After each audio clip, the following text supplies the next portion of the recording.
At this point in the program, I'd like to introduce a dear friend of mine, Dr. Dolph DeRuse. He is one of Rich Dad's advisors. He's the author of the book Real Estate Riches. He's a personal friend, and he's the person I often turn to when I need advice on real estate. So, Dolph, before we get into the subject of real estate, would you mind introducing yourself, why you have a doctor in front of your name, what kind of doctor are you, and is it true that you've never held a job? Well, Robert, it'll be a pleasure. I came from a family that had been through the tail end of the Depression and the war. My parents' belief system was that to do well, you had to study hard and get a degree, because with a degree you can get a job, and with a job you can build a career that will give you all the financial security that my parents perceived they lacked. Right. So it was without much thinking at all that I went off to university. And it was during my first week there that I realized that academics, the ones who were supposed to have made it financially, that they weren't uniformly wealthy. In fact, they tended to wear very shabby clothes, they drove around in old clunkers, and they lived in very modest homes. So I took it upon myself at the age of 17 to make a study of the rich. I wanted to know, Robert, what is it that the rich have in common? Because I felt if I could identify 30 or 40 things that the rich did have in common, and if furthermore I could emulate those things, then my chances of becoming rich should be greater than if I just got a degree. And to my horror, after 9 months of study, which involved reading books, interviewing as many rich as I could, studying encyclopedias, to my horror I could hardly find anything that the rich had in common. It certainly wasn't age or gender, or whether they came from a wealthy family, whether they were a first or last born, whether they were an immigrant family. It was nothing like that. I could only identify 2 things that the rich had in common. Firstly, almost without exception, the rich had integrity. Their word was their honor. And we could talk for about 3 hours on the importance of integrity in your wealth-building program. But the other thing that I could find that the rich had in common is that almost without exception, the rich either made or held their wealth in real estate. And that is why at the tender age of 17, I decided that I too wanted to get into real estate. I thought if that's one of the few things they have in common, that's what I want to do. Now, when I was 17, I hardly looked my chronological age, and the first banker I went to apply for a mortgage, I'm sure he thought it was a prank. But I persevered, I closed that deal, and I carried on doing more and more deals in real estate. They say there are 3 kinds of student: part-time, full-time, and eternal. I ended up being the eternal kind. I was at university for 8 full years, and I ended up getting a PhD, a doctorate in electrical engineering. So you got this PhD. Your parents were ecstatic. They were over the moon. Right. They were sitting by the telephone, Robert, waiting for me to phone to announce the acceptance of a job offer.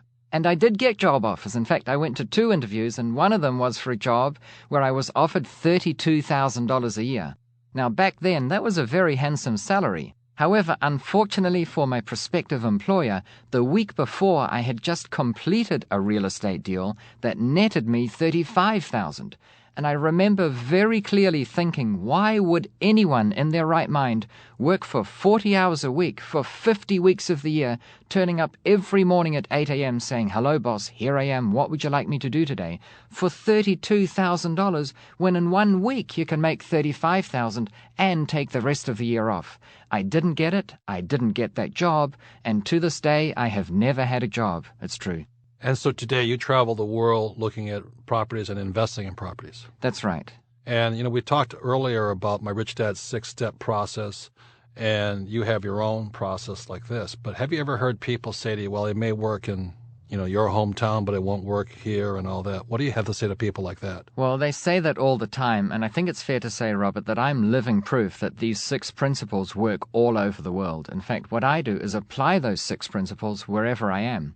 And sure, it's true that the rules will vary slightly. The tax laws might be slightly different. Acquisition procedures might be slightly different. Prices are higher in some cities than others. Higher and lower. There are certain kinds of property that have a preference in some countries. There might be a predominance of condominiums, or maybe you cannot buy the land underneath the building. You can only buy leasehold land. But whatever those rules are and however much they vary, the 6 principles are the same. Right. So you started with no money, is that correct? Correct. And what do you say to somebody who uses the excuse, I can't invest because I have no money? Well, I would try and turn it around and say, not having money is going to be part of your education. You will be streets ahead of those who do have money. One of the things that many parents try to do to help their children is they give them money to give them a head start. And in actual fact, it doesn't work that way. It works against you, because when you don't have any money, you have to create it out of nothing.